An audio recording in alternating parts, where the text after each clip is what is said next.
नमस्कार, live India में आपका स्वागत है। मैं अनिल सम्राट। दिल्ली के रोहिणी में प्रधानमंत्री नरेंद्र मोदी ने आप पार्टी पर जमकर बरसे। उन्होंने कहा कि आपदा वाले लोग को कोरोना काल में शीश महल बनवाया। उन्होंने सीधे आरोप लगाया है अरविंद केजरीवाल पर और सीधे सीधे उन्होंने कहा है कि दिल्ली पर आपदा लाने वाले ये झूठा आरोप लगाते हैं कि केंद्र सरकार उन्हें काम नहीं करने देती, केंद्र सरकार उन्हें पैसे नहीं देती। ये कितने बड़े झूठे हैं, उन्होंने कहा है कितने बड़े झूठे हैं। इसका उदाहरण इनका शीश महल है।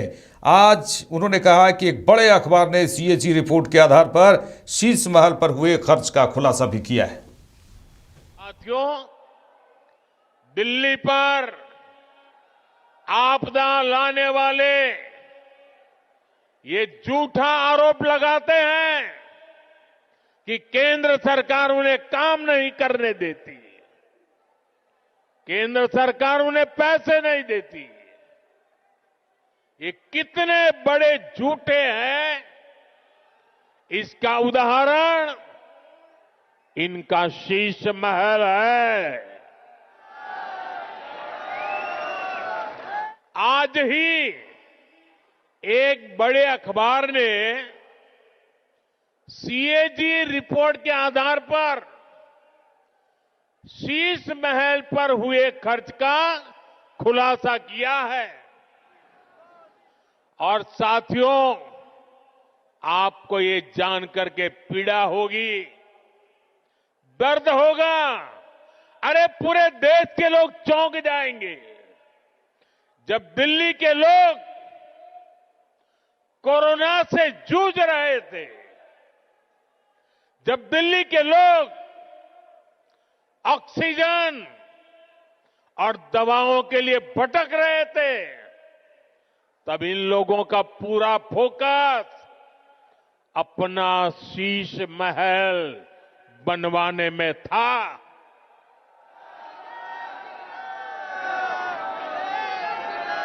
इन्होंने शीश महल का भारी भरकम बजट बनाया और आज इस अखबार ने खुलासा किया है कि कैसे इस शीश महल पर उस बजट से भी 3 गुना ज्यादा पैसे खर्च किए गए।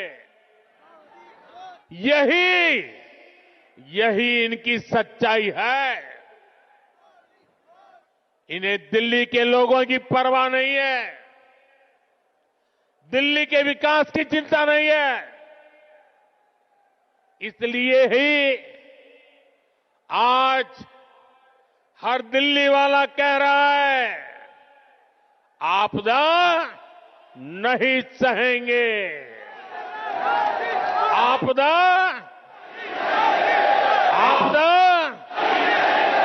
बदल के साथियों, इस आपदा सरकार के पास दिल्ली के लिए कोई विजन ना हो, जिसे दिल्ली की परवाह ना हो, वो दिल्ली के लोगों का विकास नहीं कर सकती। साथियों, आज भी दिल्ली को आधुनिक बनाने के लिए जितने भी काम है, वो केंद्र की भाजपा सरकार ही कर रही है।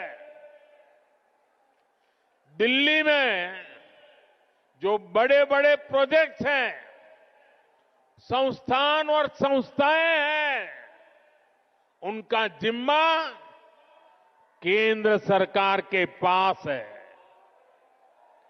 अब जैसे दिल्ली मेट्रो चप्पे चप्पे तक पहुंची, तो ये काम भाजपा की केंद्र सरकार ने किया। बीते 1 दशक में दिल्ली एनसीआर में मेट्रो नेटवर्क 2 गुने से भी अधिक हो चुका है। आज जनकपुरी और कृष्णा पार्क के लिए भी मेट्रो शुरू हो चुकी है। रिठाला नरेला कुंडली कॉरिडोर पर भी काम शुरू हुआ है। ये जो नमो रेल प्रोजेक्ट है, ये भी केंद्र सरकार बना रही है। दिल्ली और आसपास में ये 6 लेन 8 लेन जो सड़कें भी केंद्र सरकार बना रही है। दिल्ली में जाम की परेशानी कम करने के लिए ही भाजपा सरकार 55,000 करोड़ रुपए से अधिक के प्रोजेक्ट्स यहां लाई है। चलिए आगे बढ़ेंगे। वहीं आपके राष्ट्रीय संयोजक अरविंद केजरीवाल ने प्रधानमंत्री नरेंद्र मोदी के बारे में उन्होंने कहा कि आज प्रधानमंत्री रोहिणी में आए, 30 मिनट तक उन्होंने जो बात की वे दिल्ली की जनता और दिल्ली की चुनी हुई सरकार को गाली देते रहे। उन्होंने कहा कि मैं सुन रहा था, बुरा लगा। 2020 में प्रधानमंत्री ने दिल्ली में जो वायदा किया था, दिल्ली देहात के लोग आज भी उसके पूरे होने का इंतजार कर रहे हैं। आज प्रधानमंत्री जी 38 मिनट बोले और 38 मिनट में से लगभग 29 मिनट वो दिल्ली के लोगों को, दिल्ली की चुनी हुई सरकार को गालियां देके गए हैं। चुन चुन के गालियां दे रहे थे, मैं देख रहा था, बहुत बुरा लग रहा था मेरे को। प्रधानमंत्री जी से इस तरह के, प्रधानमंत्री जी से लोग उम्मीद करते हैं एक विजन देंगे देश के लिए, एक विजन देंगे दिल्ली के लिए, एक बड़ा काम देंगे, लेकिन वो बस केवल गाली। मैं उन गालियों में नहीं जाना चाहता। मैं प्रधानमंत्री जी से निवेदन करना चाहता हूं, उनको याद दिलाना चाहता हूं 2020 का मैं संकल्प पत्र लाया था, वो रह गया अंदर शायद।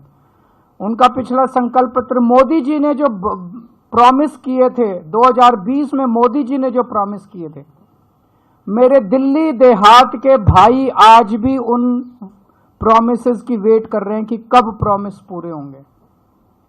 प्रधानमंत्री जी 2020 के चुनाव के पहले प्रॉमिस करके गए थे कि दिल्ली लैंड रिफॉर्म एक्ट की धारा 81 और धारा 33 रद्द की जाएगी। ये केवल और केवल केंद्र सरकार कर सकती है। दिल्ली असेंबली ने इस बारे में प्रस्ताव पास करके कई साल पहले, एक बार नहीं 2-2 बार पहले, कांग्रेस की सरकार ने प्रस्ताव पास करके केंद्र को भेजा, भाई इसको खत्म करो। फिर दिल्ली में आम आदमी पार्टी की सरकार ने प्रस्ताव पास करके कई साल पहले केंद्र को भेजा। और भारतीय जनता पार्टी ने 2020 में, प्रधानमंत्री जी ने खुद इसका वादा किया था कि धारा 81 और धारा 33 खत्म कर देंगे। इसमें अनगिनत केस कर रखे हैं, छोटे छोटे किसानों के ऊपर दिल्ली देहात में केस कर रखे हैं। वो कचहरी के रोज 10 चक्कर काट काट के परेशान हो गए हैं। इनके सारे मुकदमे वापस लिए जाने चाहिए और धारा 81 और धारा 33। रांची में आशीर्वाद आटा के मैनेजर से जो लूटपाट हुई थी उसका पुलिस ने खुलासा किया है और 8 लोगों को गिरफ्तार किया है।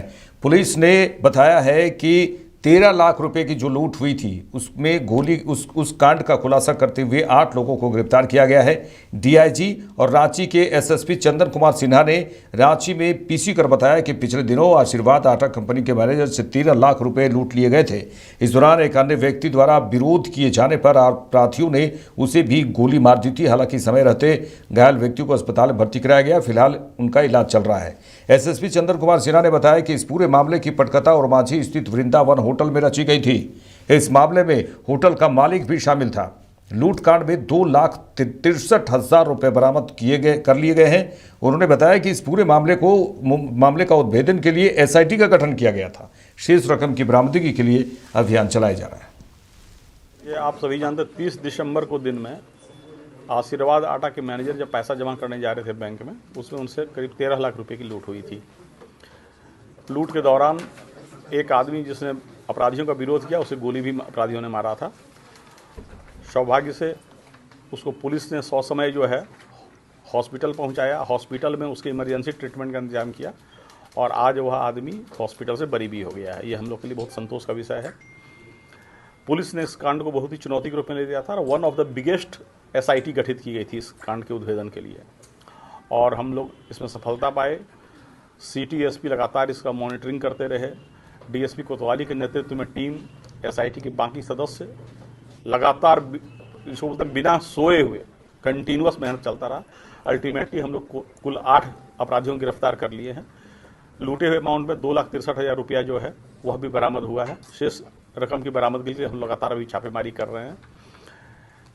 इस पूरे कांड का जो प्लॉट था वह ओरमांझी के एक वृंदावन होटल में रचा गया था। वृंदावन होटल का मालिक जो है वह भी इसमें शामिल था।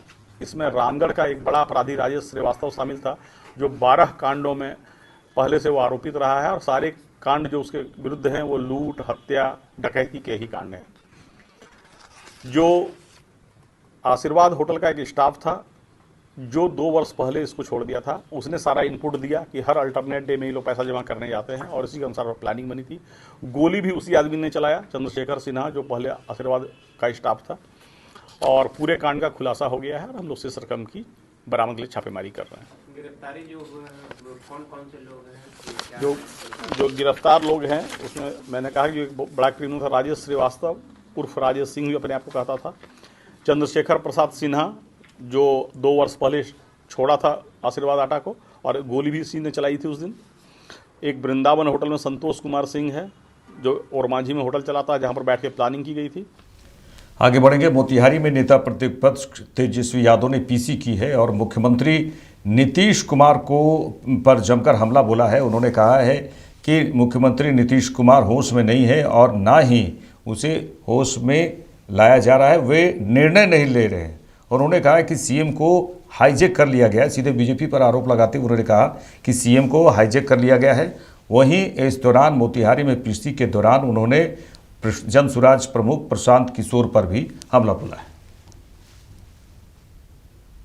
मुख्यमंत्री की यह हालत की पॉलिटिकल स्टेटमेंट भी प्रेस रिलीज में देना पड़ रहा है। हाईजैक हो चुके हैं भाई। 2-4 लोग दिल्ली में है, 2-4 लोग यहाँ हैं। वही लोग अपने फायदे के लिए बीजेपी से मिले अपना सरकार चला रहे हैं। मुख्यमंत्री होश में नहीं है, वो निर्णय लायक नहीं रह गए।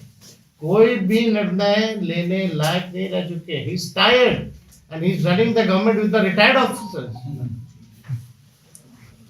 खुद टायर्ड है और रिटायर्ड अधिकारी के साथ हाथ चला रहे हैं। आएंगे तो स्वागत करेंगे क्या? कोई सवाल ही नहीं पैदा होता भाई साहब। आपको लगता है क्या कि आप ही लोगों का सवाल आएंगे उनको स्थिर रहने दीजिए ना। ताकि आप लोग उनको अस्थिर करते हैं।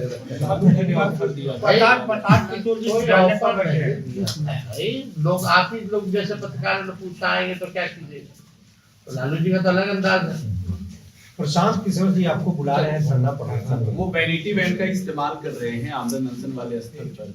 सवाल उठ रहे हैं तो फंड कौन कर रहा है? देखो, छात्रों का ये था कि पॉलिटिकलाइज ना हो ये आंदोलन। ये लोग थे कहाँ थे, कब आए? जब सब कुछ हो गया तब आए। हम लोगों ने 28 नवंबर को विधानसभा में नॉर्मलाइजेशन को लेकर के हम लोगों ने प्रोटेस्ट किया। 2 बार हमने मुख्यमंत्री को चिट्ठी भेजा। एक लोकतांत्रिक व्यवस्था में हम लोग नहीं चाहते थे कि कोई पॉलिटिकल पार्टी जो है इस आंदोलन को हाईजैक करे, क्योंकि सत्ता आंदोलन ये छात्रों का है, अभ्यर्थियों का है। इस आंदोलन को कुचलने की साजिश हुई और आप लोगों ने भी देखा गदरी बाग में जो प्रभाव था। लोग तो गए कि चलो गांधी मैदान, हम खाएंगे लाठी। कौन खाया लाठी? देखिए, वैनिटी वैन की जहां तक आप लोग जो सवाल पूछ रहे हैं, वैनिटी वैन में तो भाई एक्टर एक्ट्रेस लोग रहते हैं और जहाँ शूटिंग होता है वही वैनिटी वैन जाती है। तो शूटिंग चल रहा है। इनके डायरेक्टर और प्रोड्यूसर कौन है हम लोग सब लोग जानते हैं। एक्टर एक्टिंग कर रहा है, वैनिटी वैन शूटिंग जगह पे जा रही है और डायरेक्टर और प्रोड्यूसर जो है वो हम लोग जानते हैं कौन है। अब तक क्या उन्होंने जस्टिफाई किया है?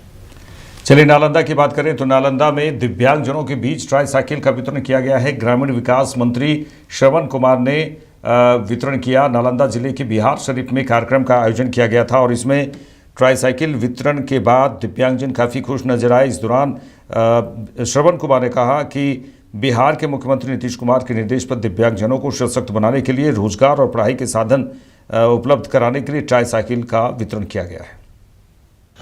आज नालंदा जिले के मुख्यालय बिहार शरीफ में समाज कल्याण विभाग के द्वारा जो दिव्यांग जन हैं जिनका दिव्यांगता 60% से अधिक है, उनको बैटरी चालित 3 पहिया साइकिल दिया जा रहा है। माननीय मुख्यमंत्री श्री नीतीश कुमार जी के सोच और उनके दिशा निर्देश में राज्य भर में इस तरह की योजना चलाकर दिव्यांग जनों को बराबरी का हक दिलाने के लिए, बराबरी पर खड़ा होने के लिए, पढ़ाई और रोज़गार के क्षेत्र में आगे बढ़ने के लिए इस तरह का कदम उन्होंने उठाया है।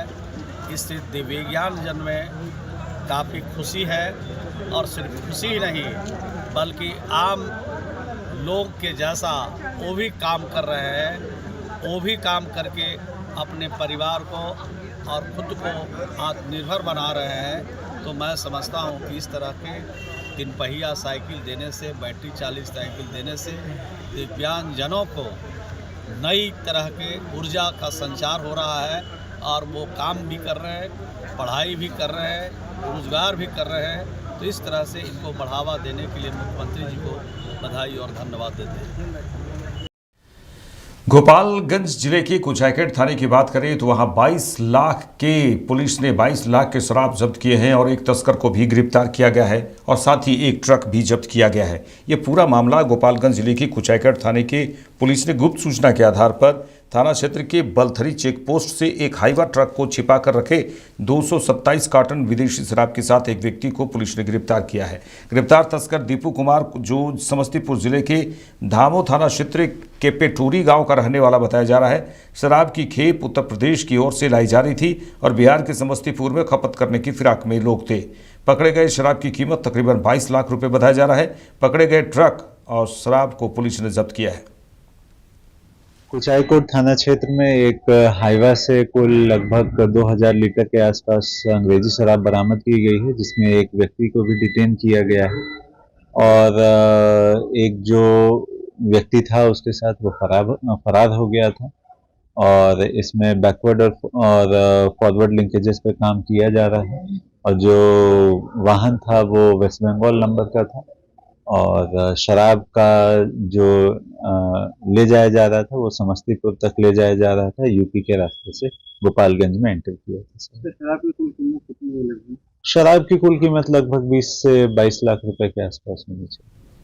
मोतिहारी में आरजेडी नेता तेजस्वी यादव ने कहा है कि नए साल में नई सरकार बनेगी, वो आरजेडी की बनेगी। उन्होंने नए साल में आरजेडी की सरकार बनने की बात कही है और उन्होंने कहा है कि 28 नवंबर को विधानसभा में हमने नॉर्मलाइजेशन को लेकर प्रदर्शन किया था। हमने 2 बार मुख्यमंत्री को चिट्ठी भेजी थी, लेकिन हम नहीं चाहते थे कि कोई भी राजनीतिक दल इस आंदोलन को हाईजैक करे। इस आंदोलन को कुचलने की भी साजिश हुई थी, उन्होंने कहा। और उन्होंने इस बात को जोर दिया है कि नए साल में आरजेडी की सरकार बनने जा रही है। कि नए साल में नई सरकार बनेगी, जहां बिहार अव्वल राज्यों में कैसे आए, बिहार की उन्नति की बात होगी, प्रगति की बात होगी, सकारात्मक बात होगी। ऐसा नया बिहार हम लोग बनाने का काम करें। और कोई सवाल होगा तो पूछ सकते हैं। मुख्यमंत्री जी कहीं बोल दे गए हैं, लेकिन कानून की स्थिति पूरी है और आज हम कहीं नहीं जाने वाले हैं। हम अरे भाई बोले ना बोले उससे क्या फर्क पड़ रहा है? आप बोलते हुए सुने हैं क्या? बताओ, मुख्यमंत्री की ये हालत की पॉलिटिकल स्टेटमेंट भी प्रेस रिलीज में देना पड़ रहा है। हाईजैक हो चुके हैं भाई। 2-4 लोग दिल्ली में हैं, 2-4 लोग यहाँ हैं। वही लोग अपने फायदे के लिए बीजेपी से मिले अपना सरकार चला रहे हैं। मुख्यमंत्री होश में नहीं है, वो निर्णय लायक नहीं रह गए। कोई भी निर्णय लेने लायक नहीं रह चुके। He is tired and he is running the government with the retired officers. खुद टायर्ड है और रिटायर्ड अधिकारियों के साथ बिहार चला रहे हैं। आएंगे तो स्वागत करेंगे क्या? अरे कोई सवाल ही नहीं पैदा होता भाई साहब। आप ही लोगों का सवाल आएंगे आएंगे आएंगे। उनको स्थिर रहने दीजिए ना भाई। काहे आप लोग उनको अस्थिर करते रहते हैं? भाई कोई ऑफर नहीं दिया था भाई, लोग आप ही लोग जैसे पत्रकारों ने पूछा आएंगे तो क्या कीजिएगा, तो लालू जी का तो अलग अंदाज है। प्रशांत किशोर जी आपको बुला रहे हैं धरना प्रदर्शन में, वो वैनिटी वैन का इस्तेमाल कर रहे हैं आमदन अनशन वाले स्तर पर, सवाल उठ रहे हैं। बात देखो छात्रों का ये था कि पॉलिटिकलाइज ना हो ये आंदोलन। ये लोग थे कहाँ थे, कब आए? जब सब कुछ हो गया तब आए। हम लोगों ने 28 नवंबर को विधानसभा में नॉर्मलाइजेशन को लेकर के हम लोगों ने प्रोटेस्ट किया था। 2 बार हमने मुख्यमंत्री को चिट्ठी भेजा। एक लोकतांत्रिक व्यवस्था में हम लोग नहीं चाहते थे कि कोई पॉलिटिकल पार्टी जो है इस आंदोलन को हाईजैक करे, क्योंकि सत्ता आंदोलन ये छात्र का है, अभ्यर्थियों का है। इस आंदोलन को कुचलने की साजिश हुई। जनसुराज प्रमुख प्रशांत किशोर लगातार चौथे दिन भी धरना स्तर पर पहुंचे और उन्होंने कहा कि बिहार की जनता जब तक नहीं जागेगी तब तक बिहार में सुधार नहीं होने वाला है।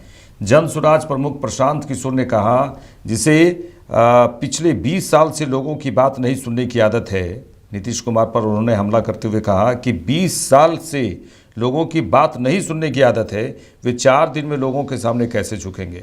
जब तक बिहार की जनता नहीं जागेगी तब तक कोई सुधार नहीं होगा।